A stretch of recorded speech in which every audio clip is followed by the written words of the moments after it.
Hello, everybody. This is Travis from Pumpkin Hill Radio. I just want to let you know that our Patreon, patreon.com/Pumpkin Hill Radio, is really shaping up over there. So if you like the content you hear on this channel, you're going to love what we got going on over there. And for our first 10 subscribers to our Patreon, it's only $1 a month to get in. That dollar buys you bonus episodes. It gets a sticker sent right to your door.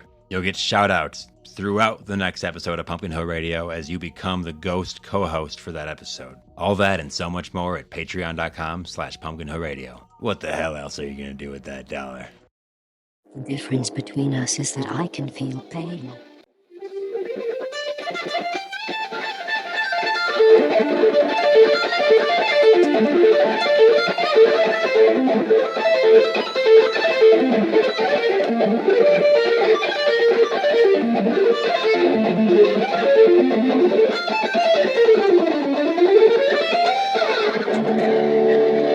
Hell yeah. Hell yeah.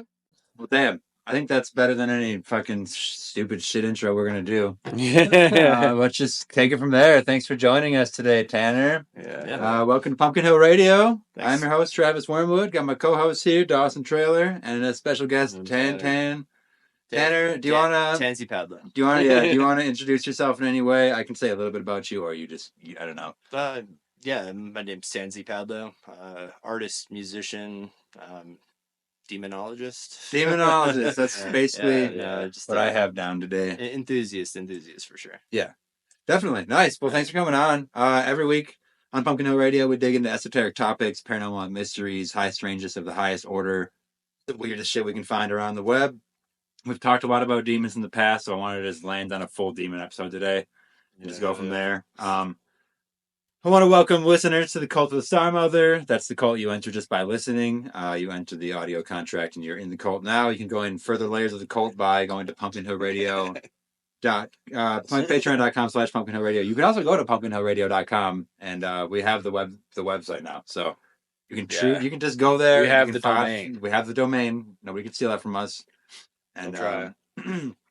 Become a Patreon. We only have 4 slots left in the $1 tier for our you're gonna get at least 2 monthly bonus episodes on that Patreon, plus a sticker and some other good stuff. Only 4 spots left on that $1 tier. Then it becomes a $5 tier with all the same benefits. It's worth $5, even more than that, but it's a $1 tier for the first 10 people. So good luck out there. Good luck getting in. It's filling up fast. Okay, we only opened it up a month ago, and it's already at this point. I also want to say, email us at pumpkinhillradio@gmail.com. Any of your stories, any tales of high strangeness, any questions about this, or episode topics you want us to cover. I think with that, we can just open the floor here. We usually started off with a little bit of horror this week. Now, honestly, Dawson and I have recorded like 3 episodes this week, so I think we've like expended our horror this week. Besides just that, we've been doing this a whole fuck ton. It's become a time of life. I don't know if that's horror, but it's just like the lighting. I don't know if anybody notices the lighting that took. It's not even great, but it's just slightly better than the last episode, huh? So that's something that we've been figuring out. Me and Dawson took it. Here's horror. We went to Walmart together. Yeah, for the first time dude, since at we were like 9. Or no, it was early. It was like 8 p.m. Felt like midnight. It was crazy. It was literally like it's probably the first time we went to Walmart together since we were like 15. Yeah, man. So it was just strange. We got some good lights though. One in front, got 2 in good back. Lights. Gonna learn how to situate those better. You know, there's always improvements, but Yeah, cool guy helped us out. Tried selling us phones for a sec. Yeah, some like he was like, cool guy. Yeah, you know, only like $70. You walk away with a phone, and we're like, no, man. He got so bashful once he turned. Shit, sorry. I'm sorry, I just have to. Start like pump him up a little bit. You're good, man. Keep up that sales pitch. You got it. Just be confident. It's like I know you're. Yeah, I don't need a phone though. It's probably like like some 22-year-old dude. What a miserable job. Like trying to sell phones in Walmart. The back of Walmart. Nobody's there for a phone. We're there for lights. He's trying to sell us a phone. What kind of phone you got? Yeah. Like, you gonna jump me, bro? No. Yeah, I got a good phone. Tanner, since every guest we bring on, we have like a little mini interview. I know you have kind of a long history with studying demon stuff, some DMT stories, some like death related experiences. First off, most important question though: hottest monster cannot be humanoid. Any universe? Any good question. It is any universe. Yes. Not humanoid makes it tough. Well, some would say. Yeah. I don't know. You might have to give me a second on that. You can, yeah. While we consider, Not- while we think about that, do we want to talk about? I don't know what got you into like demonology, demonography, like this study, or like that half of the I coin. tried to think back to like the earliest moments of my life where it was like, yeah, Satan's where it's at. I had a couple. One, I was a very small child and I was in the top bunk. I was, maybe like about 3 or 4 years old, and I fell out of the top bunk and I didn't hit the ground. I fell out of the top bunk. I was on my little kid dinosaur blanket. It was blue. It had like orange stegosaurus on it. And Hell yeah. I fell off and just gently floated down to the ground. Oh yes. Like Oh, sick. without a scratch, without any injury. Mhm. I think that was like the first paranormal experience I had with it. And then it just took off from there. There's like a picture of me a year later dressed like a devil for Halloween. And, You were Someone's yeah. like guiding yeah, you. Yeah. yeah, some Some Did you- Goetia. kind of always been pointing in that direction for That's sure. sick. Would you like ever venture your guess like at what that particular spirit was, or do you just think it was like I've tried, overarching? like as far as like was it the dead relative, somebody looking out for me, somebody, guardian angel or whatever. Yeah. But I do strongly believe in guardian demons. Yeah. Okay, yeah. I mean, cool. if there's guardian angels, there's guardian demons, and it's like, Yeah. same. It's they're you just talk to certain people, not everybody, but if like who would want to talk to everybody? You're not selling phones at Walmart. No, exactly. Yeah. yeah. Yeah, like so I was like, okay, I'm gonna start. I'm like a light demonologist, right? Like I've always studied sigils and stuff. I'm way more of a chaos magician, so I just dabble in like way too many pantheons to like get too bogged down in one. But like, I definitely fuck with it. But I was like, okay, I want to like really get into the roots here because I'm bringing like someone on that knows their shit. And it was cool. I was like talking back and forth, and I was like, okay, well, you're immediately bringing up stuff that I'm not even thinking of researching, which is cool. Fuck yeah. Just like get that range there. But so like I'm like just like everything, we are in Mesopotamia, right? That's like where my research starts basically. Go to the most ancient. That's like every like without Classic. fail, everything just links back to about 6,000 years ago. And then if you want to know more about that, check the Patreon. The December's Patreon episode is actually about pre-Ice Age civilizations. It honestly got so bogged down in this episode, I had to create a second episode that's based off of like Nephilim-based giant magic that I just couldn't even. It's a Thoracitru. Yeah, It's like the dark side of Norse mythology. Yeah, okay. So the Thoracitru. Thoracitru. Maybe that's another So episode for us to dig what's into. that? The core two. It's basically like worshiping the giants from Oh, Norse shit. Yeah, mythology. yeah. Instead of the gods from It's Norse so- mythology, it's Norse Satanism. Well, So, like, yeah. every pretty much every one of these cultures has like some sort of fucking giant mythology, basically. Well, and that's why I usually look toward Loki because Loki's a son. Yeah, He's yeah. a half giant, right? He's like the culmination of divinity and like these giant blood, right? Well, And- Loki was was just a giant, Loki right? wasn't half giant. He was Just full giant he was baby. full Taken by full Asgardian, that's true. But like Fenris, like he had sex with the giant and like fucked a lot of stuff up biologically. By putting his thing where it didn't belong. But Promiscuous. yeah. Damn. Okay, that's definitely like maybe a separate episode that we'll have you on for. Hell, his daughter. And Yeah, Yeah. yeah. I mean, because there's like he has a whole bunch of like, yeah, he literally has hell as a daughter. I mean, what does that mean for like Christianity as a whole? Like, where does that even come from? Like, it just like it becomes bogus I got immediately. hell tattooed on the back of the Yeah. hand. Fuck yeah. Well, let's roll back a little further back to Mesopotamia for a while.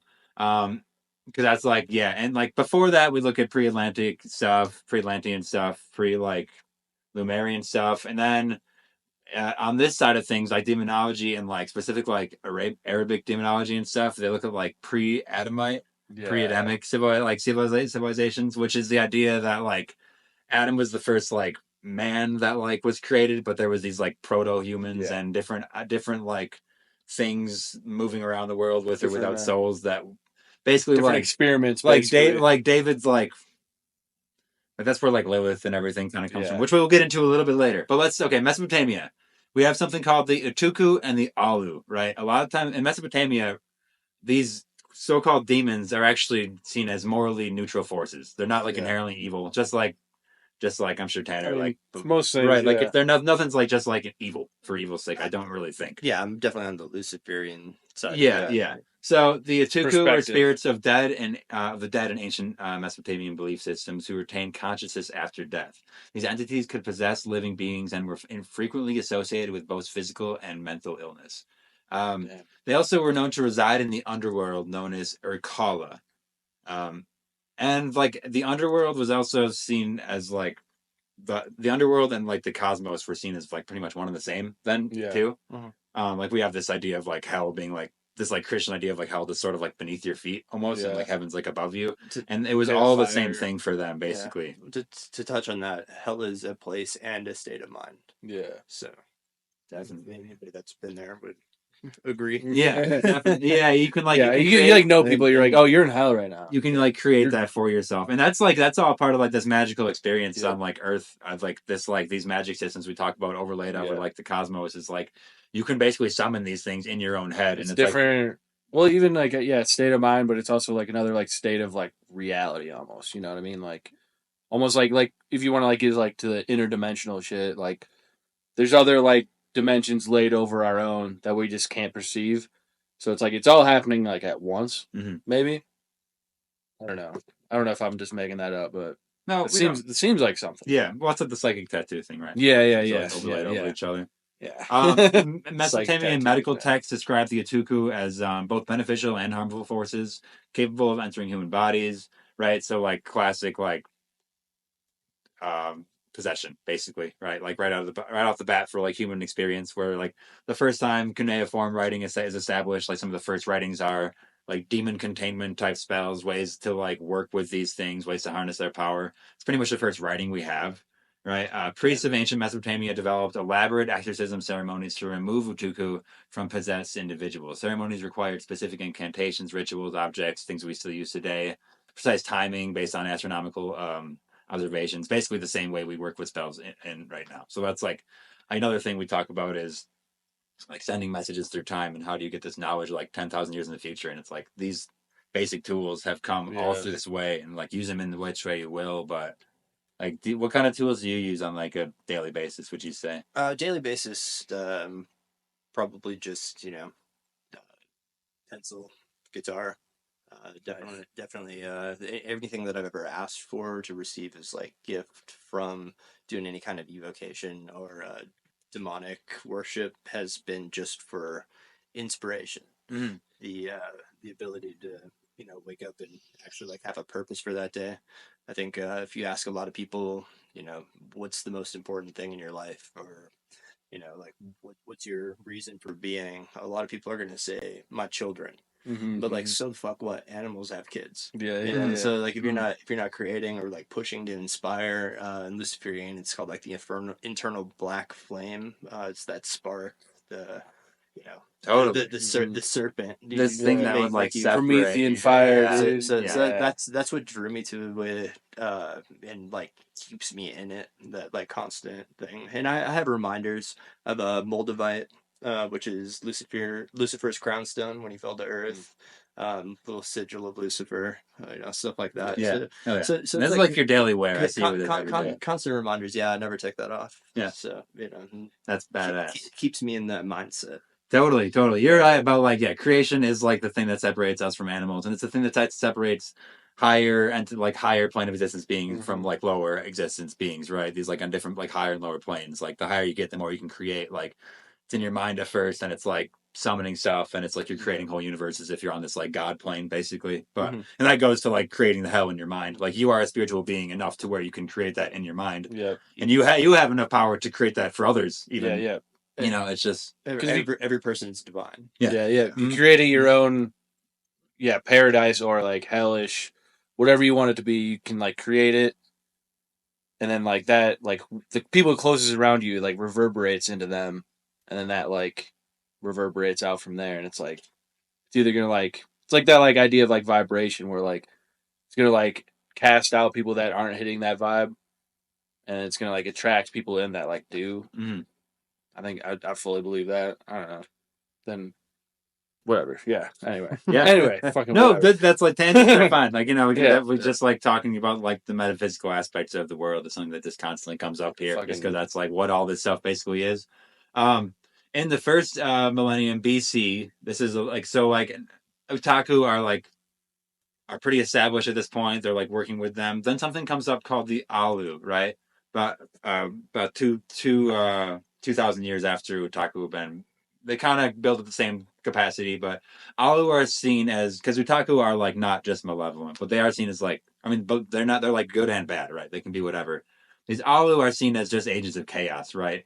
These there are specific practitioners, like human practitioners, that are called Esipu, who use rituals in Mesopotamia to communicate with these chaos demons, basically, which seems like some of the first forms of like true, just like, you know, like really getting into something that is like the like chaos is not a form for good or evil. It's mostly just a creation form, right? So it's like harnessing that for how you want to move through the world with that. The Alu also represented Dacia like this specific classes of sleep related supernatural entities. Sure, so how often do we talk about sleep paralysis? I ended up like it was hard to even like contain where this research was going because at the end of this, by the way, Tanner, what he's here for, he wants to talk about like deals with the devil and like that's so-called like Crossroads, like that whole like building your creativity and like using entities outside yourself to like build that up within yourself, sort of, right? Maybe that's what you're here for. I have like a lot of stuff, but like every time we do this research, I decide at the beginning, so I'm like, I guess Mesopotamia. Well, there's like all kinds of, so that's just to say there's now they're introducing like sleep paralysis demons, which we talk about all the time. How do you feel about like sleep paralysis demons? So there's like, that's not the same like demon connotation to you, is it, or is it? It could be. I feel a lot of it is environment, as well as like a mindset, and then what you bring upon yourself. You know, as far as sleep paralysis, it's been researched to death. You know, it's like waking up from a dream. But like we were talking earlier, like death experiences. You know, I had a very hard time getting sober. I was drinking so much that when I got sober, it actually killed me. And I remember it like so fucking clearly that I died, and I was like, all right, like I'm supposed to be in hell. I need to be in hell. So like I felt like anxious, like I had to get there. And I remember like pounding on the gate, like let me in, I belong in there. And walking into this room, it was kind of like a family style, like large table, big beautiful chairs, all ornate walls, like everything was in this dim red light. There were these shadows, couldn't see like any facial features, but there were these shadows, and it felt like just like you guys welcomed me into here, going home for a birthday party or something like that. You know, it's like you've been gone a really long time. We missed you. How have you been? Nice. You know, it was like the warmest, most incredible feeling. And I did a lot of, you know, after being resuscitated and stuff like that, did a lot of research on like what I experienced and how to get back there. Because it was the best, like most comfortable, warmest feeling. You know, like being in hell. You know, it's like people get talking about. But no, it was like being home, and it led me to think that like I had a greater purpose. Maybe I'm something else inside of this body. You know, like all that stuff about being reborn and just forget what you're supposed to be, and stuff like that. But after that, definitely like try to do like a lot of evocation rituals. I've researched everything, man. What I found out that works is, like I was saying, in an environment. So I have a altar set up, altars facing west, Lucifer West Tower. The way that I do it, did it before, is I would just do like a lot of blood, natural blood, big gashes in my arms and stuff from ritual knife that I used, and you know, it's definitely frowned upon by family, girlfriends, stuff like that. So no, I think use anything at your disposal. Yeah, if you're like a blood magic user, like then no, about that. The elixir of sacrifice. Yeah, blood is like. I think that had a lot to do with attracting. Attracting them, at least getting an attention, you know, like, hey, I'm willing to do myself. I'm fucking serious about this.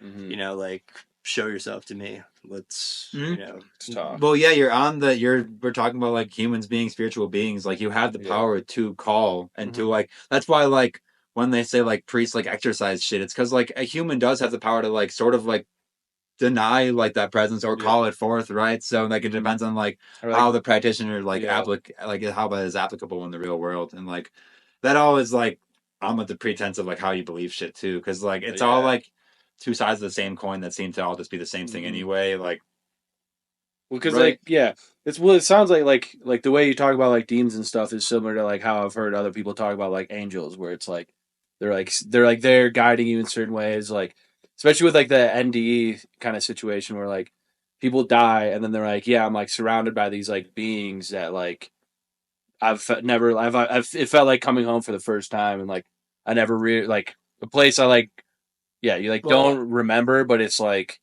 when you're there, you're like, oh yeah, this is it. Yeah. This is the And real one. specifically that warmth you're talking about, Yeah. that's very interesting. That's like okay, so like when you go into like lower levels, you hit like cold spots, right? Yeah. And when you go into these like higher levels, it's usually like warm. It's not like boiling, you know, like Yeah, it's not like no. it's not like the quote unquote It's like a flames of cozy hell. It's like a warm. warm. It's like it's almost been The like womb almost. yeah, it's this warmness, like you know, well, right? they talk yeah, no, The you're perfect right. temp. Like, That like that perfect temp, right? That, like reddish perfect temp. Yeah, It's sort of like dude. womb like, right? Yeah, exactly. you're just like tapping into the next like.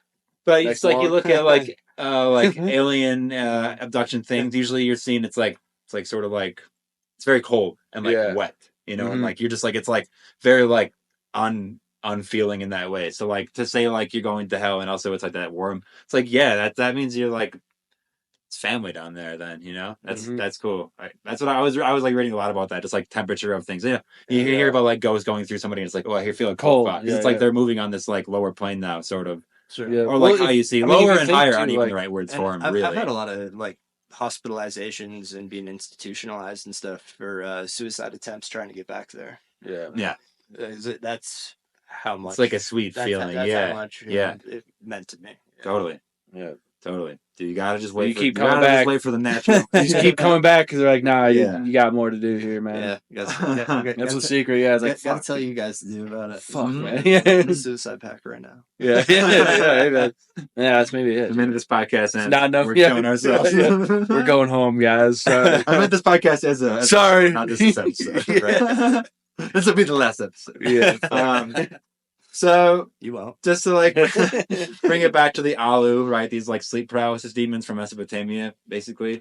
They would come to victims in their sleep. Victims, whatever. It depends on how you would see that. They create sensations of being crushed or suffocated. So that even goes up to a lot of like Victorian times. You'll have these pictures of like little golem creatures sitting on the chests of people and things. That's just like a classic, Like fucking just like demon sign. And like yeah, maybe I'm like wrong for Shadow figures even and shit. trying to consider them different from regular demons, because it is all like it's probably all just like 1/4, right? Like wearing different skins. We talk about that sometimes too.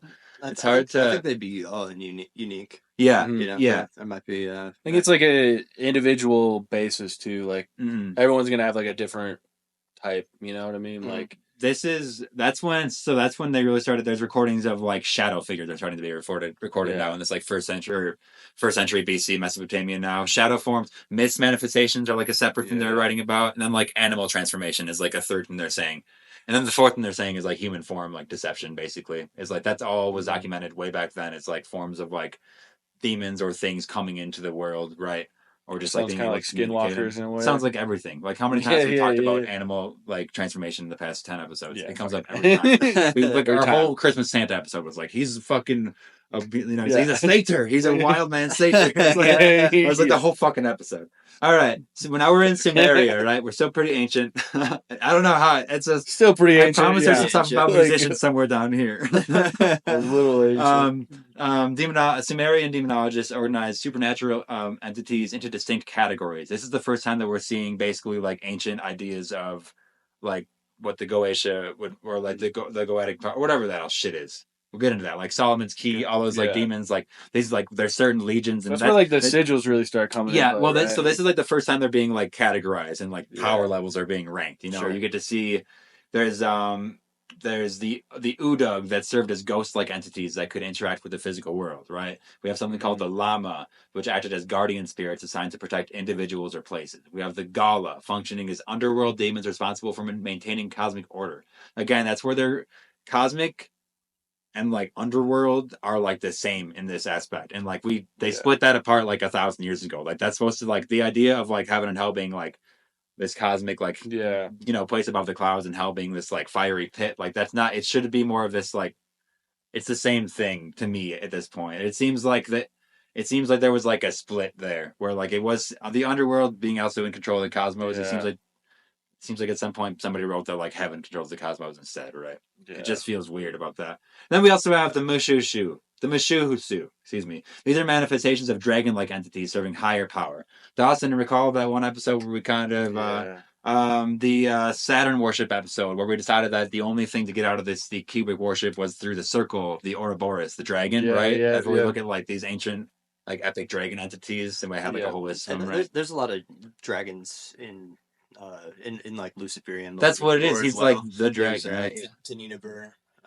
Then there's Tiamat. Tiamat's like the my homegirl for sure. Jormungandr. Like yeah, that's like all these, and like what they can be seen as is these like circles, right? These timelines where like it's eating itself, it's reoccurring, it's remanifesting, but it's like beyond this like square shape. It's outside of that. Mm-hmm. It's like this circle was there before all these other entities came in and started putting up these like physical boundaries like time and like space. Like this circle was always there. When I'm looking for tranquility, I always like reach out for Leviathan.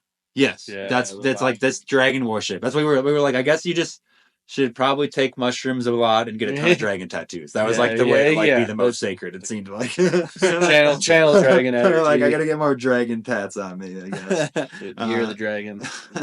Right, and like so, each category of demon required specific methods to interact with them, like appeasements, banishment spells, or just ways to contain them. This is when the classification systems directly influence the development of like, these rituals. These categories formed the basis for these later demonological hierarchies found in stuff like the medieval grimoires. Basically, like this is the first time they were like, there's like higher and lower versions of this. Like people like they're not all like something's like maybe in control above all this, or So let's look at the evolution of Sumeria, and previously than that we have something called Lilitu. Sounds familiar? Kind of like Lilith? Yeah. That's because it is. Lilitu began in Sumerian mythology. She was a wind spirit associated with storms and fertility at first, right? This entity maintained strong connections to agricultural cycles and natural forces at that time.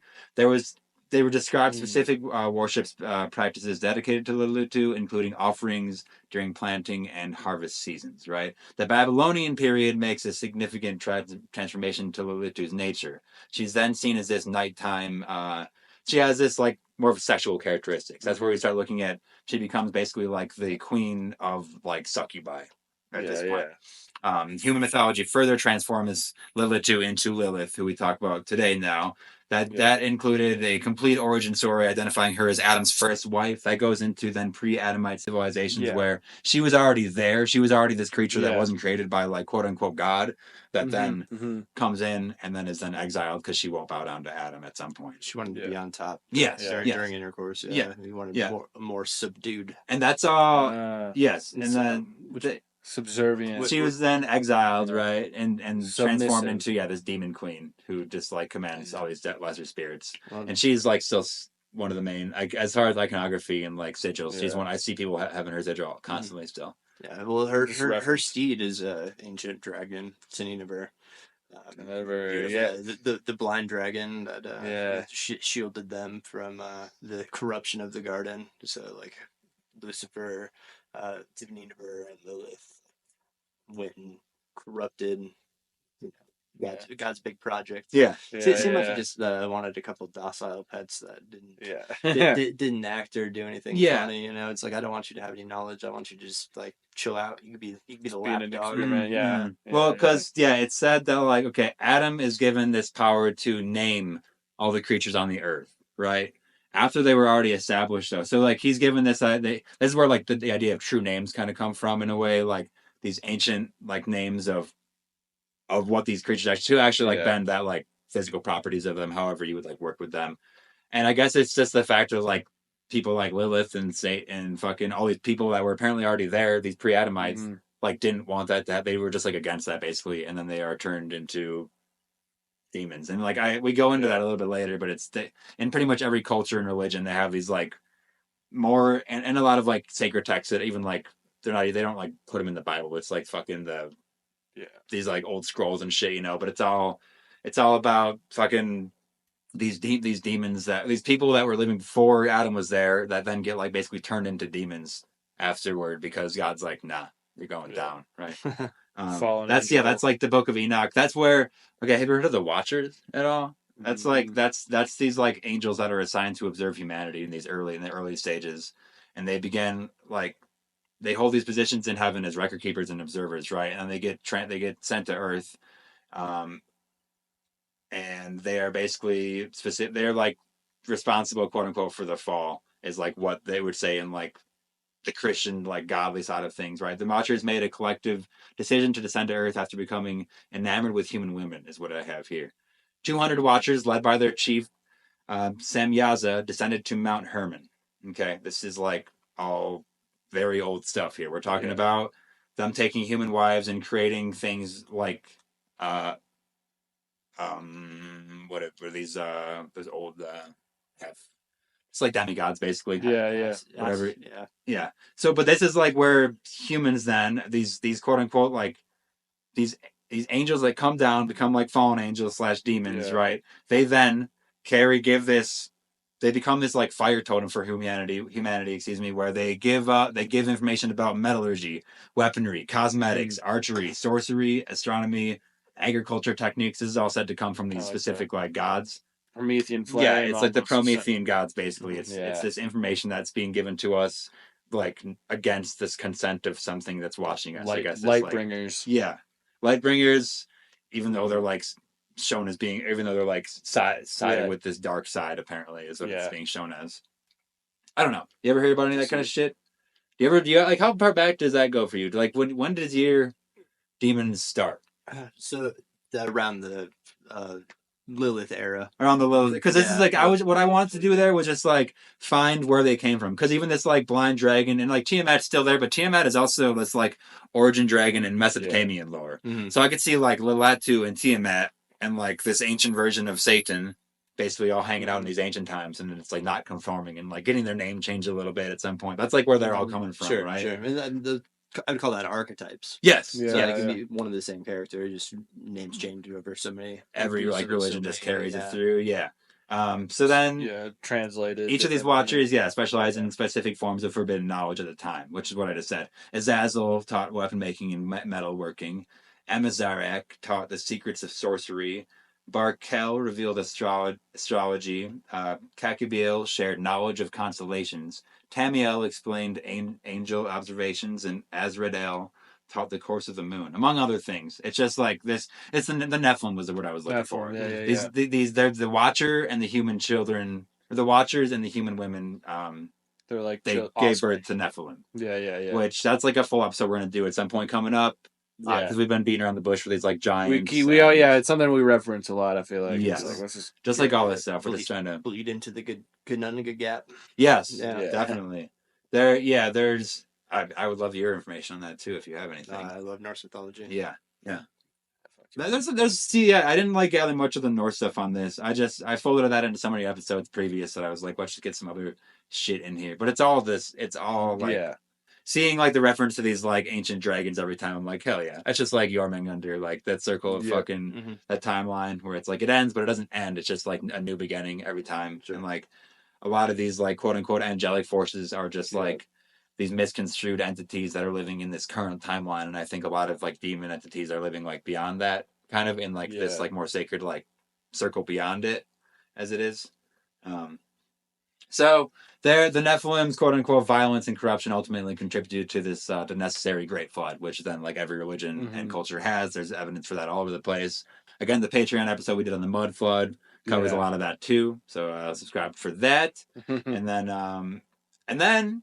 At this point, we're getting pretty close. We're getting pretty close to current times. We're at Zoroastrianism, which is one of the first. It's the oldest monotheistic religion, right? This is 1500 to 1000 BCE in ancient Persia. This is like a religion that's still going today, but this is one of the first ones that really built this like duality into it, where like Sumeria was starting to by like grading them on different points. And even in Mesopotamia, when the Alu come in and seeing as more as like chaos, like that could be seen as more of this like demonic side if you're going that way.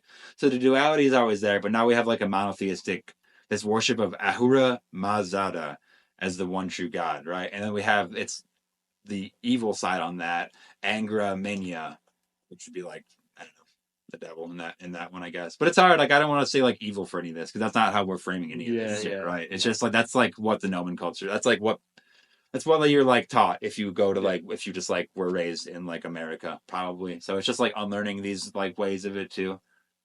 Yeah. Zoroastrianism also had these like fire temples, right? These sacred fires that maintained this symbol of purity, but also that idea of ancient fire and this like gift of fire, basically that this like warmth, right? There's something to that that is all like all encompassing somehow.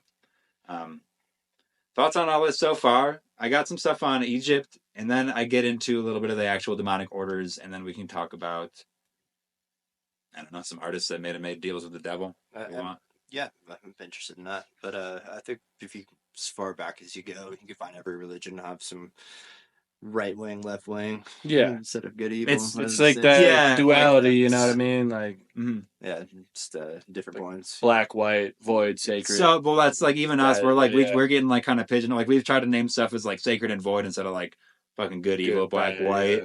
But like I've been challenged so many times on every research to be like, what is that coin look like? Like with the Saturn worship episode, we're like, oh, is everything good actually evil in reverse? And like reverse again though? Is it a double is it trick? all like it's like triple inverted? Fucking what the fuck? So then I'm like, that's where I'm just like, oh, it's all like that's the same thing. It's like so just wearing these different blurry. suits. Yeah. It's so blurry. Or they're all like they're just like what you're saying. They're just all different and like none of them are like inherently good or evil. They just all have their own plans, serve their own purpose. Is that what are you? Yeah, I think there's conscience and living virtuously and you know, being a good person. Yeah, it's like would pertain to anything. Depending on like you know what your background is, where you're coming from, and stuff like that. And absolutely, there's a right way to live your life, carry it out, treat others, and stuff like that. Yeah, you know that's more important, I think, than labeling it good or bad. Yeah. It's just like. Yeah, just the true and the solid truth of like that seems to be like either built into humanity or like taught to us so long ago that like it just has been given to every religion at this point. It's just like those words like that. It just sucks when like people look to like these like 10 commandments as like and like those are like those are like good ideas, right? But it's like those were there before like like God was yelling them down from them, or if it was like a much more ancient like establishment than it's like be good to yourself, be good to your neighbors. There's so much fucking murder in the Bible. Be good. Yeah, I guess I'm just trying to frame nice, like any of this episode. Like we're just talking about demons, but it's like the whole time like demons isn't even. It's just one word for it, I guess. You know, it's just maybe the catchiest word, and like it especially if you're going to assign it to like these specifically like Solomon's key demons and things like that, then it makes a lot of sense. But it's. I guess for us, so often we're just like, well to fit benevolence. I mean, like if they were, you know, rebelling against the God, you know, it's like rebelling against him by spoiling his creation. You know, I mean, that would be one thing, but I view God as more of the bad guy in this scenario. You know, I think of him as like more of a narcissistic, infinite power, corrupts absolutely. You know, like it's like kind of like a Zeus kind of a character more. Yeah, it's just no redeemable qualities. You know, it's just like I'm gonna go create kids, human hybrid kids, and you know, and the vanity that you would have to everybody worship me, no false idols. Is just like. Like, who are you? Yeah, like, even it's a classic thing, but it's like even in the Bible, like it mentions other gods. It's not like there's like it's a monotheistic like religion, Christianity, but within those texts, like it's said that there are other things. He just says not to worship them, right? So it's like at that point, it's like so it's just like some guy telling me they're better than like it's just a weird like out of context. That's like that. If you look at that. It's so insane. There's other like purposes that they can like serve as well, you know. Or like what's really funny is dating a PK. This is a beautiful girlfriend Mary, like her dad's pastor. So, It's like get into this conversation with him, man. He can't even comprehend. We'll get him on next week. We'll get him on next week. Dude, I'm looking for, if anybody knows a priest that wants to come on, I have some questions for like a priest. Yeah. Just hit that up. Because, yeah, I mean, someone like knowledgeable hearing and it not all. arrogant, or like someone that's not just like clouded by like I would say like the book. Yeah, someone like book. more of an occultist priest would be good for me. Yeah. But like someone that just studies the older, like I do. I got to like a mystic. I'm a like, priest what's the mystic. oldest thing? Yeah. And, you know, the Christian mysticism is like pretty interesting shit. They're still out there. Probably just not some like Bible. Or even what is it, guy. Gnostics? Yeah. They're kind of on that where they're like the God you read about in the Bible is actually like he's actually the bad guy. And these angels are actually bad, and then it's like it's all like been inverted, and they're like doing this to keep us all under like this prison planet and keep us enslaved. Money making machine, dude. Yeah, no, it's like that's like a really dark, cynical take on it, but it is like it does like there's like some of it does like resonate in a certain sense when you like it's not just like bogus. Like, I mean, it it's makes not even sense. cynical. It's just like challenging something you've been told in the past. It's not no, it's exactly. Just like, well, what if this, not that? Because I think on like the surface level, it's easy to take it as cynical because it's like, oh, we're all like these like creations, like created like cattle to like be slaved and like whatever, like harvested and shit. The sheep mentality. Yeah. We worship. But there's like a way, like once you break out of it, you realize like we actually all have a lot more power to like break out of that ourselves, as long as because it's all like an illusion. Become the goat. Yeah, you become. You're like I'm actually rebel and have free will. Yeah. It's like every man has a wolf. See, I like that. I like that idea a lot more. Yeah. And just an all-powerful God that you can beg for forgiveness to. If I told you a lie and felt horrible about it, that's a guilt on my own conscience, my own being, and that's something that I'm gonna have to live with. You have to work through that yourself. Yeah. Where if you don't, if you take on all your actions, it's like, hey, this is my responsibility. I don't feel good because I did that. There's not like. Yeah, you can't just be like, oh, I'm gonna say a bunch of fucking Hail Marys. Like, everything's cool. You have to do work actually, because that's the thing. I'm sure we've all done something bad to somebody, and they forgive you, but you're like still feel shitty. You're like, no, that's not good enough, because like you realize and like you have to like work through yourself and like redeem yourself in your own eyes. You know, like hold yourself to the standard you like have built up in your own mind, instead of like. Trying to like what kind of God do you want please all these this hierarchy of like things. It's like nah, like, I know what I'm supposed to be doing, and I didn't do that. That's like choose the simplest truths, right? Yeah, no, exactly. Yeah. Ready to get bogged down in a bunch of extra bullshit. Exactly. And with that, let's go back to ancient Egypt, right? Yeah. Talk about getting bogged Speaking of that, we're in the pyramids. This was so funny. Researching this whole episode was so funny. I can't tell you how much stuff is not in these notes. I got into all these like ancient Arabian scholars, and I was just all this stuff about like, because I talk about jinn all the time. Yeah. Speaking of like spirits that were like pre-human, I got into all this stuff about like how jinn was actually the last of 6 different cycles of like creatures before like humanity. There was like the hin, the tin, like the rim. They were all like rhyming names basically, because they all like had whatever that like suffix is, like means like something, whatever. But it's like, and that, so just like learning about all that immediately, that's like a different thing. But I'm like, these are these entities that then in the like Arabic text, once like Muhammad and stuff comes along, there's like then all those people, and like once their version of Adam comes along, like once like again like all those pre-jinn and stuff races are all just transmuted into demons basically. So I was just getting way into all this. But so Egyptian priests developed detailed methods for controlling and banishing supernatural entities.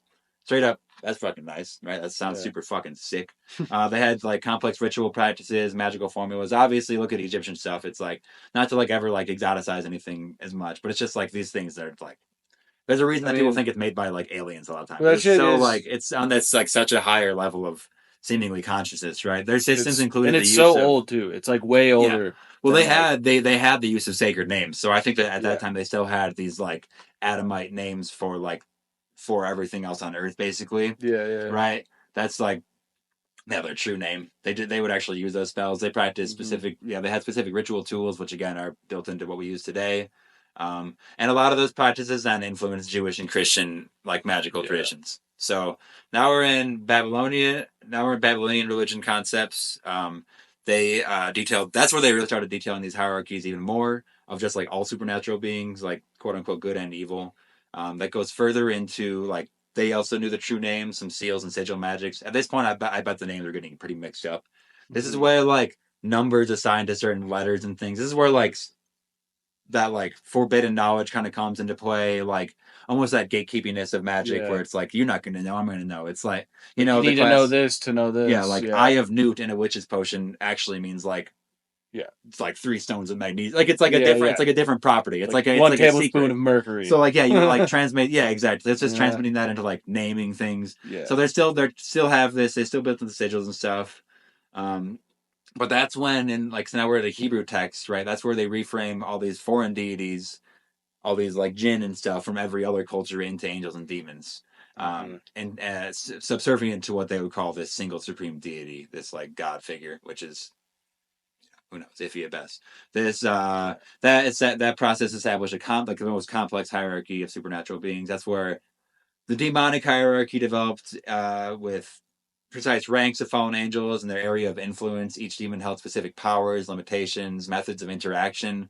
The hierarchies included details about command and structures and the territory of influence. Again, I just said that. The angels get something similar with all their functions and attributes. They have like the seraphim or the highest rank. Then you get stuff on this like cherubim, then like the ophanims, these like the wheels within wheels. Like those are all like, it's basically like the same thing on different sides, which I don't know if there's really sides of anything. It's just all like specific monsters basically that are like living on like different levels and that they can I think manifest in. The sides and stuff is usually just like a human construct because we're like thinking everything in like 3D basically. So it's like we project it as like almost like there's like boom, boom, boom, like you know.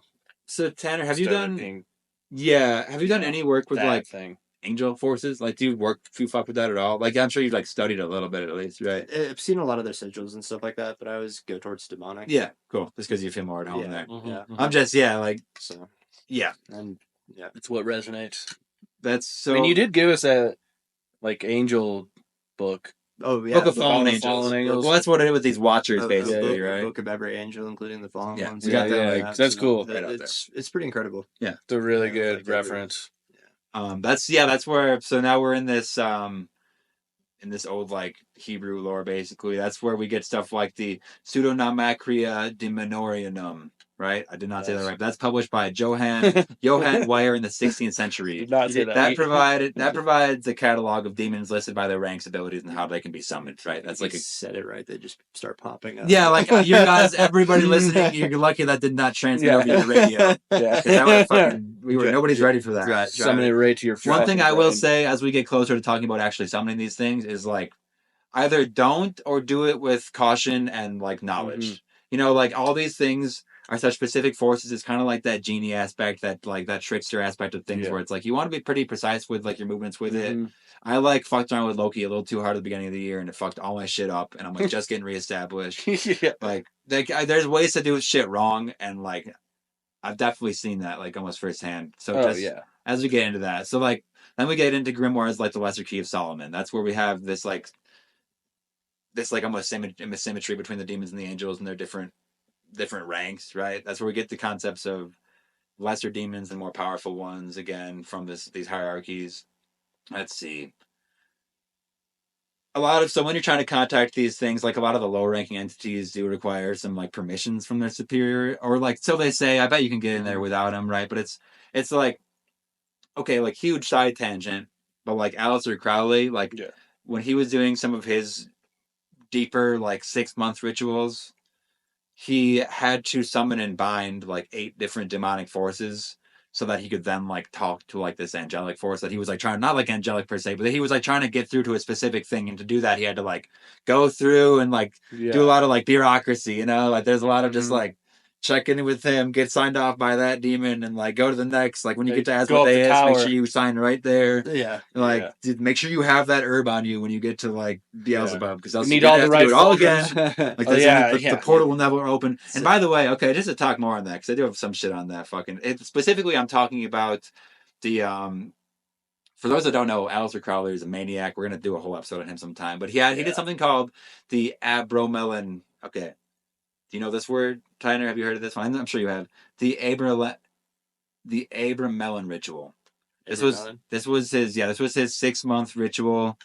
Is that the one that he pushed out of? Because he almost died. Yes, that's what it is. This is where about 6 months into this ritual, contacting all these different demon kings and things. It's having to go through each realm because there's like different aspects of yourself that you need to do. Yes. Yeah, and it's just like so physically grueling and exhausting that he had to tap out.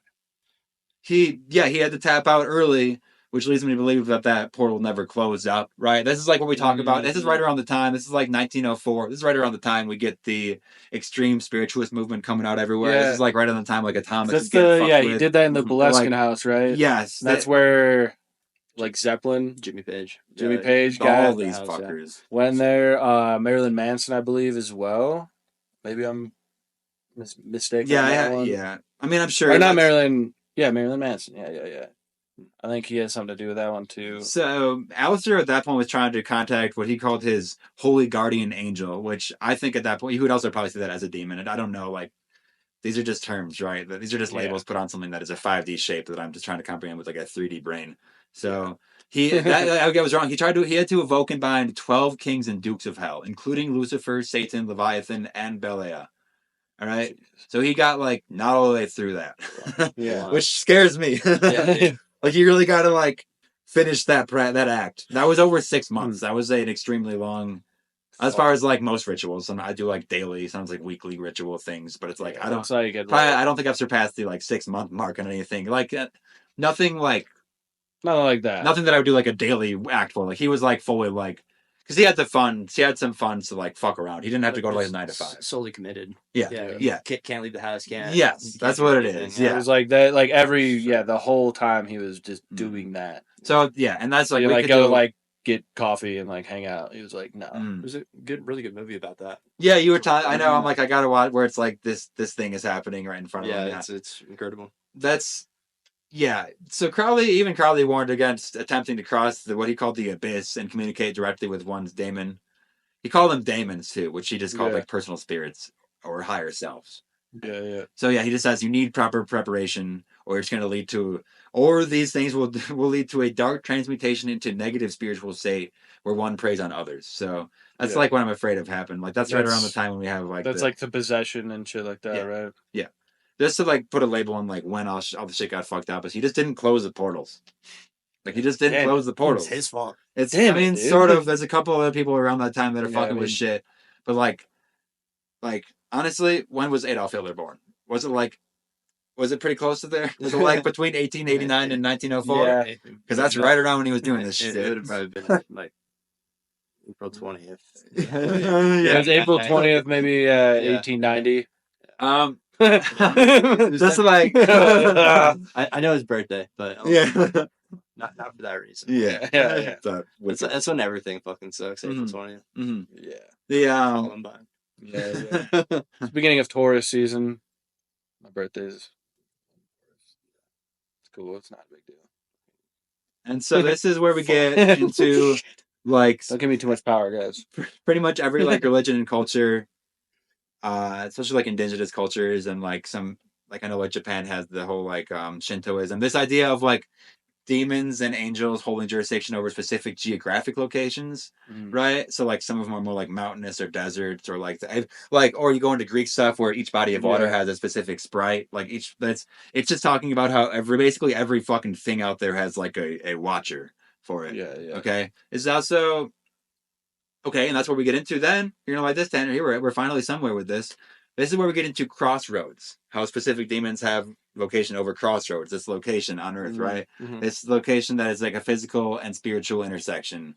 We'll get back to that in a second. Does that have anything to do with like ley lines? 100%. I don't know how. Where they cross necessarily. We that's another episode we have yet to do. Yeah. I know the graphs I've seen basically puts them over anything. Yeah, and you know what I was digging into one time was like ley lines on like Mars and shit. Oh, I'm like totally like the moon, that's what I'm Mars. Dude. What are the ley lines of yeah. Venus. It's probably has something to do with that. It's just like places of power on Earth. Like you can feel it when you go to places. Vortexes. It would be interesting if like the ley lines were cosmic. Yeah. And that would only exist when it passed. Well, we talked about like cosmic clouds, things where like certain areas of the cosmos as the Earth and like every planet is like ricocheting through them at like fucking Mm-hmm. high velocities. Like you go into these areas that are like 10 times bigger than the solar system that like we're just like flying through for like a month, and that's like why you wake up Yeah. like foggy that day. Completely different energy. Like I'll go into work at shifts. the bar and I'll talk to like 7 people and they're all like, I had trouble man. sleeping this last night. It's like, so we went through a fucking cosmic cloud that like was like a little bit poisonous to us, right? Well, you can look at like the Schumann resonance too. Mhm. That's been fucked lately. So if you guys haven't been resting very well, Dawson's just dropping a huge word we have never experienced. On the yeah, that's a new one on you. Schumann resonance is resonance as far as it's more just like the frequency of the Earth. Yeah, and really, Earth. what that gets into, Dawson, is more Saturn worship shit where we were talking about where every planet like sings out into the void at a specific frequency. Yep. And that's basically the Earth's frequency. And you can see it getting fucked around with. And that's also. So it's all like, it's cosmic Massive and changes going on planetary, there. like these like the ley lines of like reality. Every time you have a grasp on something, it's much bigger. Yeah. That's why I go back to the yeah. most ancient thing every time. So I'm like, where could I actually begin? Got to start somewhere, you know what I mean? We're trying to figure something out. I don't know what, but we're trying to figure something out. Let's talk.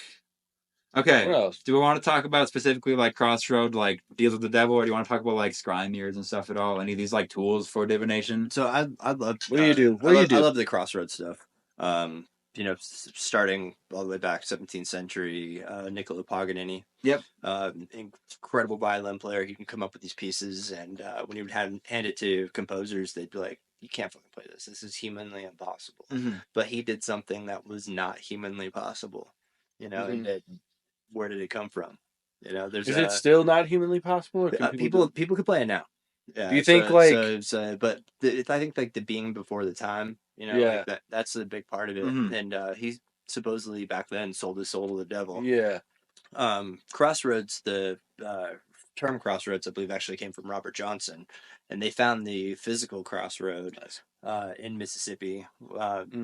There's a specific crossroad super there. Cool, yeah. He would always try to play guitar and stuff like that, and sounded god awful. It disappeared, came back like an absolute maniac on it. Yeah, there was other people that went to that exact crossroad to do that same shit. I was reading about too. But see, from my experience, like I said, the dying experience, and then like cutting myself and doing like extremely exhausting rituals to kind of like sense of fatigue you could get to. I feel like Crossroads is more mental. When I was no longer allowed to die or hurt myself, started experiencing with DMT to get to the Crossroads. If I'm gonna die, like this is like the best way to come as close as possible to that. Totally. And able to see a lot of demons there. There's also a lot of like satanic meditation. One of my favorites is like get into a super deep meditative state. Imagine walking on a trail for as long as you physically can, and at the end of it, the storm moves in, and it's like wind blowing, lightning, hail, thunder, everything's coming right at you. Look to your left, there's an old wood house. Look to your right, there's a big stone building, and you could go into either one, and then when you go inside of it, if there's an entity there, you could talk to it. That one's worked for me many times. Sometimes I pick the wooden house, sometimes I pick the stone building, sometimes there's nothing inside. Do you think that you are creating that space in your mind that would then be real on some reality, some plane, or do you think that's always there and you're just like accessing it? I'm not sure if I'm accessing it or creating it, but I do think that the mental crossroads is going to be something very similar to that, where you find an entity through the mindset of getting there, and it physically travels you to a place that you wouldn't be able to normally. Normally be in touch. So do you think what was the first guy that did the like humanly impossible violin piece? Niccolo Paganini. So do you think there's ways to like make these deals and do these things, and then you bring these abilities back with you from that one state of mind where you like make that deal, whether it's like asleep or in a dream or whatever, during like a ritual, then you bring it back and you do this thing that was perceived as humanly impossible.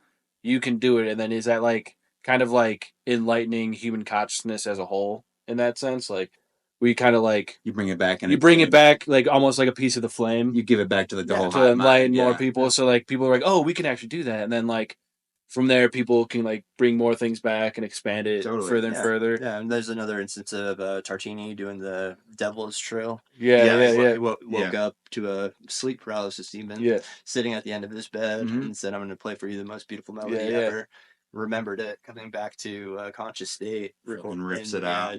Composed a piece of music with it. So that's a great piece of music. But listening to Paganini's, he has 24 Caprices was his big, his major opus, you know, and that's like, it's phenomenal. Do you think that when did that come out?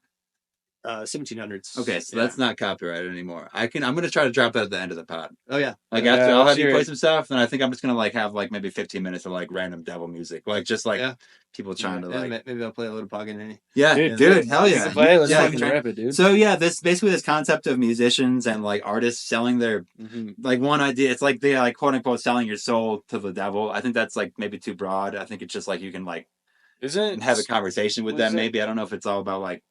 It's like Satan a give and take, but or Lucifer, whatever, is like the god of music. Is that a thing, or did I make that up?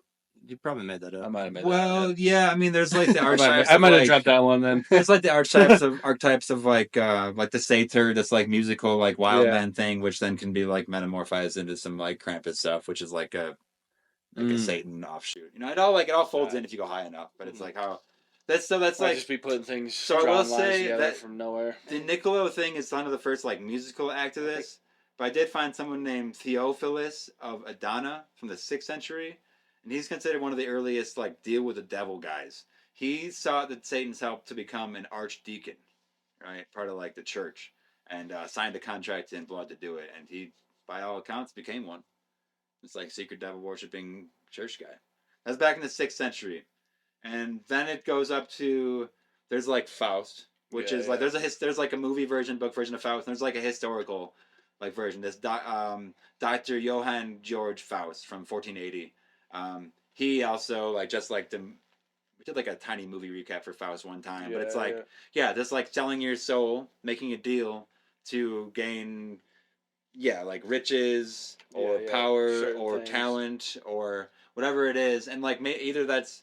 And that's where it's like, is that just finding it within yourself somewhere, like a higher consciousness, like of yourself, being able to do that, or is that like talking to an actual demon, or are those the same thing? I think it's both. Yeah.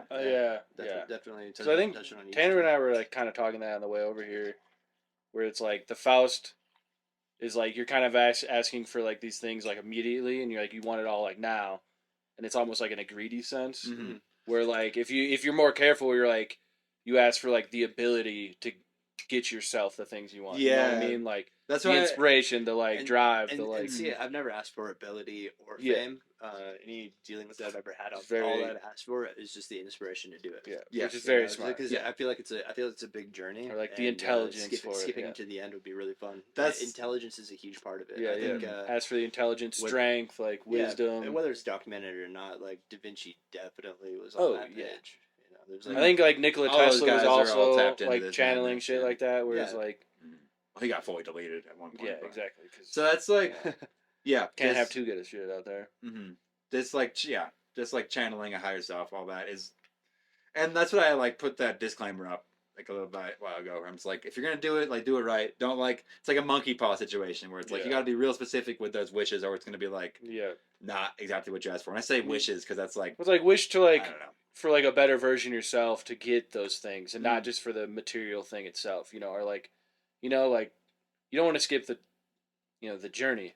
The journey is a destination. You know what I mean? It's also more than anything, demons don't want to talk to most people. Yeah.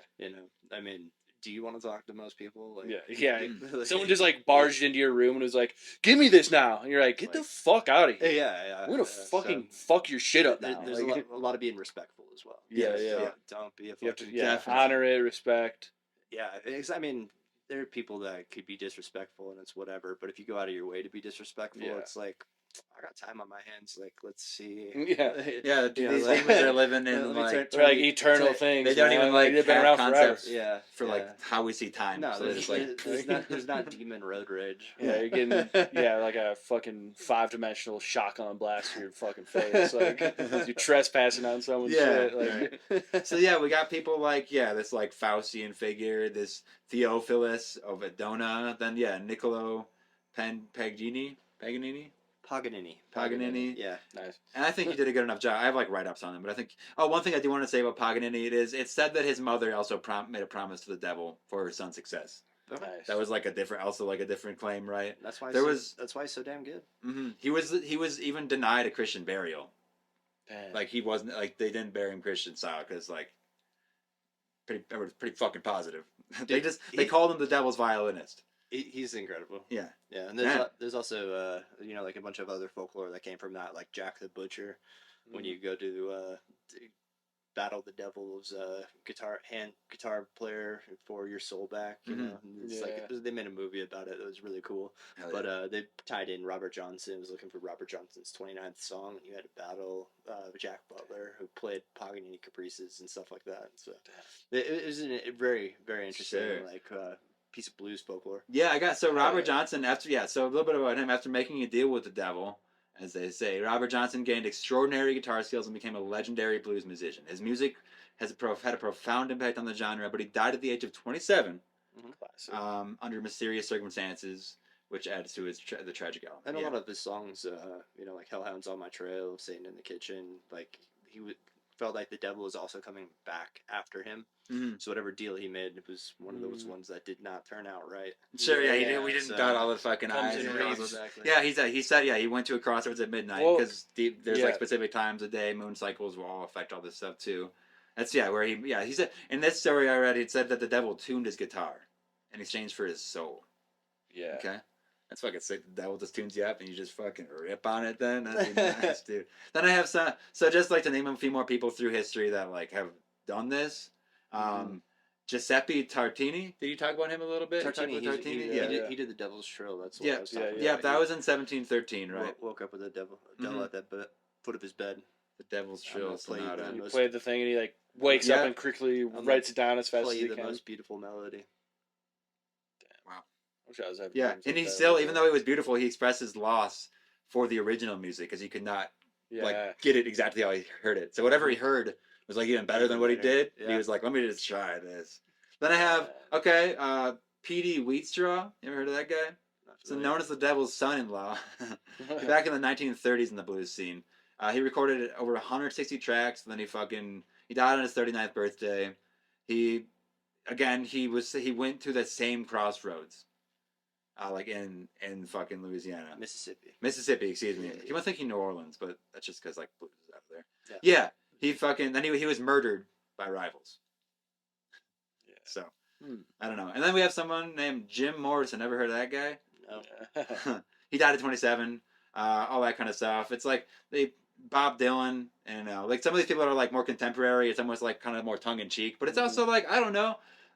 You know, there's something to the 27 Club for sure. Yeah. Or just like that's like when you're young and dumb enough to make these pacts without signing all the fucking documents, right? Without bringing the right shit to it. Because it's people that like they're very young, and they reach a level of fame that's so great so fast that it's like they didn't responsible enough to handle it. Yeah, they didn't do the right steps, of like going down the full journey. It was like immediately. So then it's like, and drugs, dude, it's a hell of a drug. Hell of a fucking drug, man.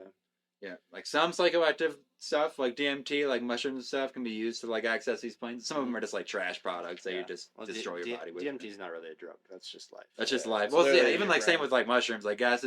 That's like we talked about like the origins of Christmas is all like mushrooms, like the red and white. Even it's just like from wild men in the woods eating it. It's like they would actually it's like the flying reindeer are from them, the reindeer eating mushrooms, and then the shamans drinking their piss, and then they're like tripping, and they're like the red and white is like there. These flying reindeer, these like white bearded old maniac shamans, like just giving the gift of like knowledge basically is like these oldest lore of like Santa, which was like Saturnalia in these Greek times, and then it's they'd sneak through like the chimney to like deliver like the psychedelic like gift basically. All right. Yeah. It's it's. Yeah. And there's that like warmth that all That's why ties that's to where it, like too, Santa you know? has nothing to do with like Jesus or Yeah, Christianity. he has stuff to do with like actually. tripping nuts. It's actually like you gotta be tripping. Big fan of Santa as like a satyr wild. Yeah, man. just like a mushroom. Yeah. Dealer. Yeah. A shaman. Oh, we talked about like Merlin and Santa are like they're like live the same life basically. Like Merlin also like did all these basically this practice to find like the Grail, which was like like enlightenment. Like that's what that is. Shamanistic. So I think Santa also like is an enlightened being, I guess. Because this actually is releasing. I didn't do anything up top. This is releasing on the 24th of December. Oh, cool. This is episode 66. Nice, dude. Happy Christmas Eve. Yeah, happy 66. I'm gonna just a little 6 there. 66. Happy Demon Christmas. Just so you know, just a little bit of Santa talk there. Yeah. Then Bob Dylan also made a deal with the devil. He just straight up did. He just said he talks did about that anyway. And then people talk Jimmy about Page Jimmy, too, Jimi Hendrix as well. They talk, but it's like I don't know. You just look at it's hard, That's like what I said, like with the tongue in cheek stuff. It's like how many of them at this point were just like Dawson said. If these people do these deals and can come back from the crossroads and give this like enlightenment into the huge like human consciousness, like the hive mind of us, like then I think at this point in human history, not as many people would need to make the deal because we kind of have this like a little bit of it, So like. Who knows? That technology, being able to learn for yourself, teach yourself, like there's stuff that people are doing on guitar today that like nobody would people would know they're demonic. You see stuff and it's like this doesn't even make sense in my mind. And a lot of that's fear, But I do think that the knowledge aspect of it, the forbidden Promethean flame, the light bringer, like all that coming to humanity is like a big part of it. Definitely. So definitely. It's good for the arts. Do you think it's like something we all kind of have in us, or do you think some people maybe don't have it? Well, as you know, like I'm also a very accomplished artist. Yeah. Doing art is not learning how to actually use your hand. You have the dexterity enough to write your name on the line. It's learning how to see. Yeah. And once you have the knowledge behind it, it's all just learning. Mm-hmm. So being able to stay inspired, get the knowledge, and retain it is that's all that brings in the demonic qualities. Definitely. So let's talk about ways to get that knowledge. Then specifically scrying mirrors. I have a little bit about that because it went all the way back to like Egypt times. Tanner, you mentioned it briefly. I just wanted to lay out a few examples of it, I guess, and we can go from there if we have any more. This is just like I want to give. Even though I'm saying probably not to do it, I also want to give people the tools to like if they want to use like that kind of like that thought process you were doing, like use some of these scrying mirror techniques I'm about to say. I'm sure you have a ton more ritual techniques, as do I. Like, we'll just give people some examples here. Like, okay, so scrying mirrors are often made from black obsidian, polished metal, or black glass. All right, should be obsidian. So it should be obsidian for sure. I did read like if you just painted a mirror black because you're super poor and you can't afford a rock, I guess that's fine too. The devils will accept it. But try to get that obsidian. Just get a sick hunk of obsidian is like the coolest thing you can have in your house for so many reasons. Nice. That's just good for your home, like spiritually. So it's like some basic things you can do with scrying mirrors. You can use it to see glimpses of the future, insight into the present, or connection with spiritual dimension. Basically talking to these like beings at different planes of existence. So the way that I go with the scrying mirror, I have the obsidian mirror. Mine's not very large. It's about big enough for a face, which is exactly what I want. Yeah. Because you have a dim light, typically candlelit. Black candles work best. Yep. Looking into the scrying mirror, you kind of just like soften your gaze and stare at yourself. And eventually what will happen is like you'll start to lose sight of yourself. But because you have the same features as your parents, you'll start to see like parents, you can see dead relatives, grandparents, stuff like that. And if you could stay focused and meditated enough to push past that, then demons could reveal themselves to you that way. Cool. So it's one of my favorite ways to communicate. Nice. Cool. That's a simple enough thing for people to do because like we've been given some like pretty intense ways to do. We talked about like fucking Osmond Spare's like chaos magic way, like he calls it the death pose, where you're just tensing every muscle in your body and like looking in the mirror for as long as possible until you just go insane, basically, and like you just can like pass out. People just like lose blood, basically, just like that kind of way. Or it's the same thing, just simple meditation. There's ways to do this, right? Blood helps. Incense. Like certain demons will be drawn to certain smells. The setting, my room, I don't have any sunlight touching it. was always told, like, if you're doing a satanic ritual, sunlight shouldn't touch that room for 3 days. So blackout curtains, like, I put posters in the windows, like, it's totally dark. Hell yeah. So, Hell yeah. Good tip for sure. If we're looking back at, like, you know, just checking on the ancient stuff again, they used it back in Egypt. Back then they had God, what did they actually use? Well, I'll tell you what they. Okay, so in ancient Greece, the oracles would use basically reflecting pools, and that's like the like the classic like oracle thing. These reflecting pools. In Egypt specifically, they'd also use like bowls of water to do it. You know, or like certain polished stones and things. Medieval Europe, that's where sorcerers employed like actual mirrors at this point for divination. China, its first recorded examples are around 3000 BCE, just right around the Mesopotamia era. In Egypt, yeah, they're using it as early as 2500 BCE. In Greece, employed in 2000 BCE. So like about 6,000 years old again. These like tried and true methods, like these.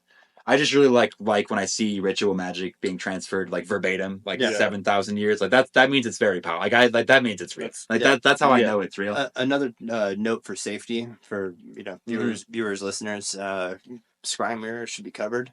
Yes, mine is not.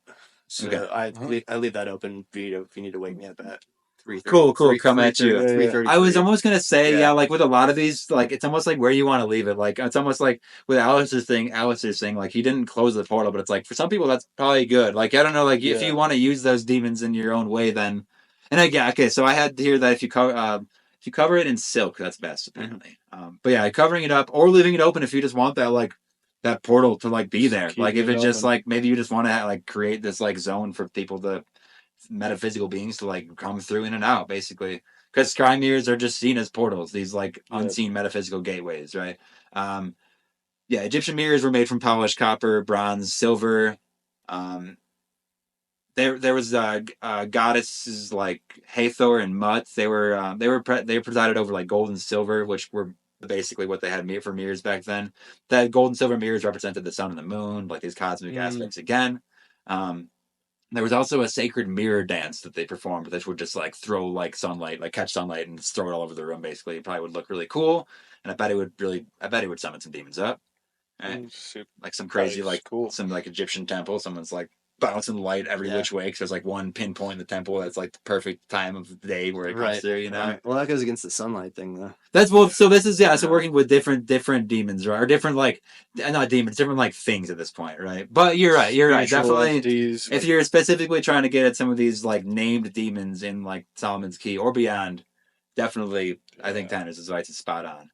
Some of these, I guess, like some of these like more ancient Egyptian like gods, like those like Hathor and Mut, like those are not like at all seen as like demonic. Those are just like some people. Like those are. I'm just like throwing the mirror aspect into it, basically. But yeah, like you said, fucking create a fucking dark environment, enter that trance state, gaze into that mirror. You already said it. I have it down here, but it's like, make sure to be respectful and clear when communicating with these entities, right? Don't be a dick for sure. Yeah, scrying for demonic contact requires patience, practice, and respect for the entities involved. In medieval alchemy, there was belief that infernal spirits or demons could be summoned to help with transmuting of metals or the pursuit of immortality. There was an alchemist named Heinrich Cornelius Agrippa who wrote about spirits or angels that could assist in magical operations. And then John Dee, a famous occultist and alchemist, became obsessed with communicating with spirits, some of whom were demonic. Those are just some examples of like people throughout history that were just like... I believe he used the crystal ball for scrying. Sure. Which, also super sick if you can get a hold of one. But then like just a brief bit, like, because there's demonology in like every culture. So like in Africa and Caribbean folklore, they're called jumbies and doopies. These like... they're just like these, it's their own demonological lore, but then all that then gets folded into stuff like voodoo, there's like Caribbean magic, which is all, voodoo seems very close to some of these things too. I went to New Orleans one time, but we did like always like, went to like the voodoo museum and like went on these tours for it. I know next to nothing, but I learned enough to be like, to know that that is just like an exact translation of Christianity, like morphing with like some of these African traditions to like create its own thing, which means that the demons involved are the same things, just like we were talking about through all time. I moved there. I lived there for 3 years. And it's fucking wild. Yeah, you can feel it. Yeah, like there's a reason that people say it's like, you know, some of these cities, like there's a reason. It's like because like there's like we're saying demons can like have certain like territories around, like that NOLA place, man. It's like when the European colonizers encountered indigenous religions too, like any of these Native American religions, all those local deities were reinterpreted as demons, basically. Like they just became demons in some way or another. Fuck. I got more here, but honestly, how are we feeling? Like, what's the temperature in the room right now? Is there anything else you want to specifically go over, Tan? I want to have you back for sure. I want to do a Norse episode with you. Yeah. Get our reoccurring demonologist. We didn't really get to touch on sigils. Yeah. Okay. I have. Yeah. Let's do it. So, Let's do it. yeah. Do you want to like lay that out? Well, you know how you work with them. Each demonic entity would have their own sigil and their own specific end, their own chant. Got some ends here. If you find those, if like the at-home practicer is going to go home and summon demons after listening to this, Yeah. that's a very big important part of it. I'd also recommend looking up like certain altar pieces, sacrificial blades, really important. There's a chalice, black candles, like I was saying, and then what I would do, if you're making deals and stuff like that, usually what I'll do is just like I'll leave offerings on my altar. If I find some kind of like cool stone, whether it's obsidian, moldavite, something that is like I think they would like this. Wet specimen, animals, like any kind of bones, skulls, stuff like that. I'll just put that there as an offering, not even expecting anything. Like, hey, this is for you. Yeah. Like, that's you shouldn't expect something, right? I got this, man. Yeah. And then I feel like I feel like that builds up like a really good relationship. Totally. So my relationship with like, hey, like I really need help right now. It's like that's always like a positive thing, and it should be more for asking for help than just like do the work yourself, get as far as you can, and then reach out. Totally. That's like my journey with Loki this year. Like I do specific like fire and like incantation stuff and like specific offerings of like he really likes just like food, so just like any like not even leftover, but just like make an extra little serving. Do artwork. Yeah, totally. Yeah. Any like well, okay, because Loki is this again this like fire deity, right? Is what it links back to these like ancient like fire thing, this Promethean like knowledge giver that's kind of going against the grain, which is like a lot of demon things seem to be too. It's like this warmth, it's like fire. There's a reason that it's like this warmth. I brought it up at the beginning because it's such a simple thing, but there's a reason that it's like physically obviously important and like spiritually there's like a spiritual warmth that you get from these like higher level interactions, right? So like with just like picking if the at home practitioner wants to just like pick a specific demon to like work with for a while, like not expecting anything, but just to like maybe buy Solomon's Key, find one of the demons in there that seems to like have some of the specifics that you want to work with. Or there's practicing magicians. If you find somebody legit, they could do sigil work for you. I had a magician actually design my own sigil. Which is huge. Yeah, then you can like kind of that's like for self-empowerment too, and kind of being able to work with that. There's a lot of like building sigils your own. I don't know if we've really gone into that. Off for the camera. Yeah, get that out there. Hell yeah. Nice. That's Tansy's sigil. Yeah, get a sigil made and then fully tattoo it on you. That means you are definitely committed. That's fucking badass. There are so like I'd say get a sigil book just to check out, just to be like, oh, these are cool. Start like one thing you could do is like like I was gonna say, like you could draw it on like your palm, like get a fucking tattoo of it. And I've seen sigils like that work too. There's a lot of black magic stuff that you could do with sigils, where you actually just draw it on yourself. For that day and focus your energy into it. And that can help with like lucid dream work too, where if you have these sigils on your body, you can like reimagine them on your like lucid being, like because we've talked in the past about like a lot like you can, if you want to get like real metaphysical with it, like practicing these within your dream realm, like doing these incantations, but like in your dreams to like almost like have an extra barrier of like a safety circle around it, might be a good idea if you're good at lucid dreaming. Like that's like what I always go back to is like anytime I'm trying to practice something, I'm just like draw it on my hand for a week. That's how I first learned to like lucid dream. I just like the first time I just drew like an A on my hand, and it was like you look at your hand and you dream, and then like when you started seeing the A, it's like I'm dreaming but I'm here, and it's like kind of summoning in it. So if you did that with a sigil and you work with a demon in your fucking dream state on that different level, I think that's probably cool. That'd probably be closer to the DMT. Yeah, right. Yeah, it's totally, like what it is, totally. Yeah. I have a couple specific Enns that Tanner actually taught me like the vocabulary for that, because I was looking at like with the Saturn worship episode, we're looking at different chants and resonances, like from planetary resonances to like the sounds of like monastic chants and specific temples built to like resonate that way. Yeah. All this. Well, there's the Lucifer's, and it's Renish Tasa Ubaraka Biaska Ikar Lucifer. And say that a couple more times into the mic. Yeah. Bring him forth. Yeah. Stare at a candle and look like intensely in the flame, just repeating that, and in the right set, get your incense going, black candle, make sure that everything is absolutely right. You're in the right mindset for it. You don't want to do it when you're feeling off, or it's not just an experiment or anything like that, and that end repeated.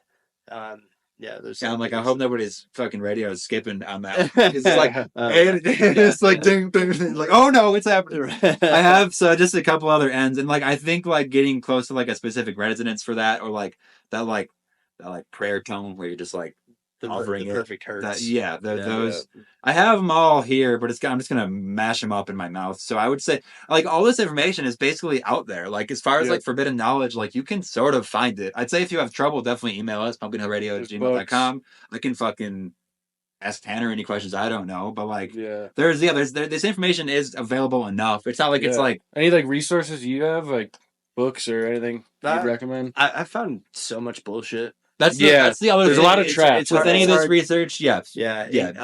Back fucking trace all of it. As old as you could get, I have my name on a bunch of lists at like just oddity shops and stuff like that. If anything like super old and occult comes through, like I'm like one of the first people to get a call.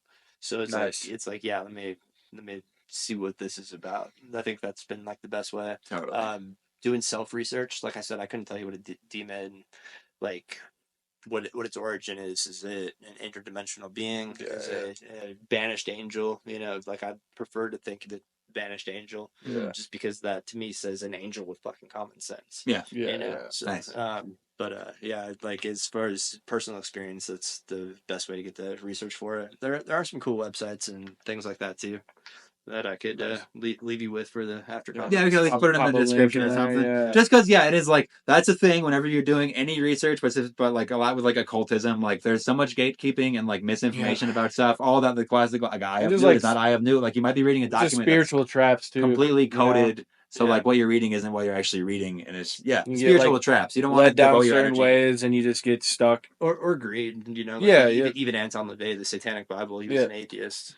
So it's like poser. I think that's unanimous. Fuck that guy. With these ends, these satanic ends, they're typically chanted at a certain vibration or like hertz if you can find that. They're all associated with different demons. You can basically find those out there. I'd say working with those and the sigils and the scrying mirrors is a really good bet to find something if you want to, right? It also points towards like a demonic language. Like I like the idea of. I was about to comment on that. Yeah. The interesting part about it is it's not part of like any other language. No, it's not. It's not like it's like a Latin. Where right? It's its own. That's what I was finding. I was like trying to like translate these like back from Latin. I'm like, oh, that's not Latin. This is like some weird like archaic it's actually it's a demon language. Yeah. So that's like cool to interpret. I was reading people like there's like rules to the language like any other one. Like there's people that are studying like different ends and they're like these are like not necessarily the translations of what they mean, but it's like you can see patterns in them and stuff, which is like so it's not just like mashing the keyboard. It's like this is like these were built off something fine-tuned. So finding this demonic language shit was pretty interesting. That's like maybe a different episode. Well, like that and like true names of things. Like there's like such a magic to like like language, I guess. Like this like wording, how you call something is crazy important. Yeah. Fuck. I think I'm good here. I don't know. I want Tanner to play maybe some more music if he wants to. Yeah, we have more on this shit, but it's like, I think I wanted to just overlay some crazy demon stuff. Do your own research again. We can always do it like a part 2. We will. Pick up where we left off. Patreon maybe get deeper in it with some Patreon. Definitely. We're not liable. With you guys again. Yeah. Hell yeah. Well, before you play us out, Tan.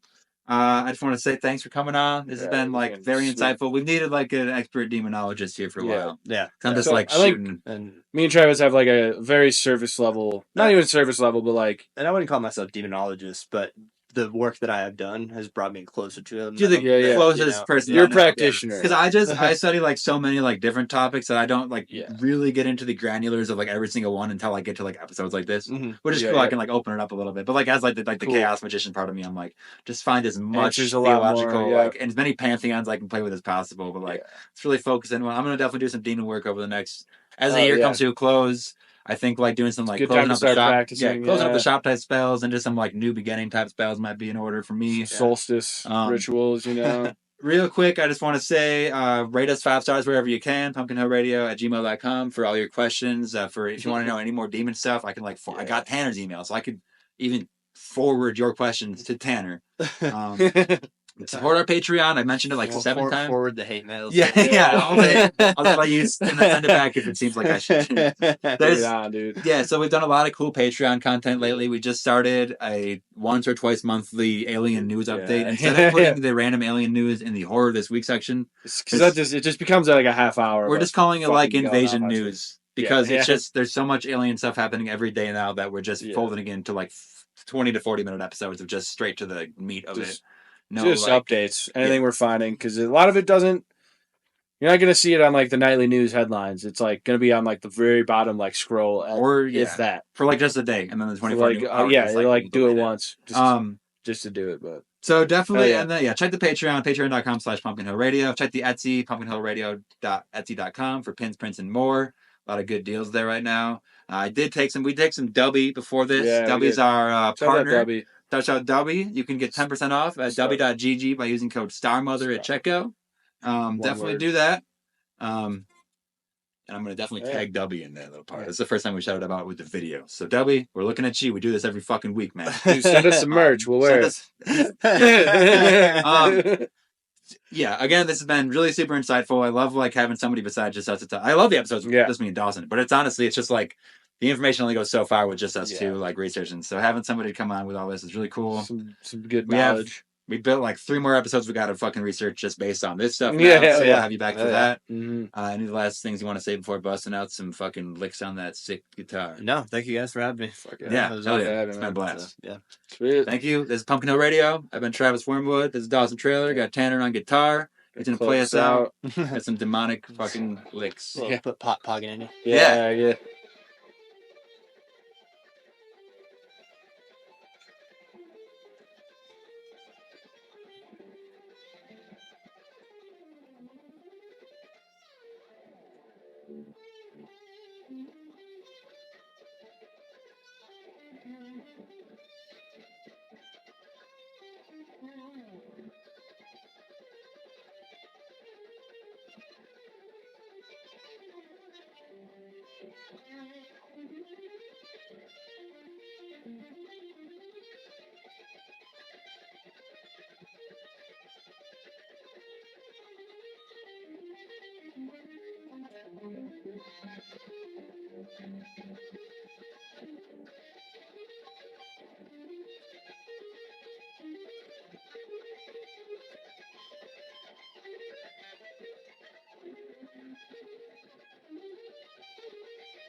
Damn, if that wasn't fucking infernally inspired, I don't know what is. Thank you for fucking laying that out. Fucking hell. Fuck yeah, dude. Hell of an episode. Thanks everybody for listening. Thanks again, Tan, for being here. Yeah, thank you guys. So fucking sick. See you next time, everybody.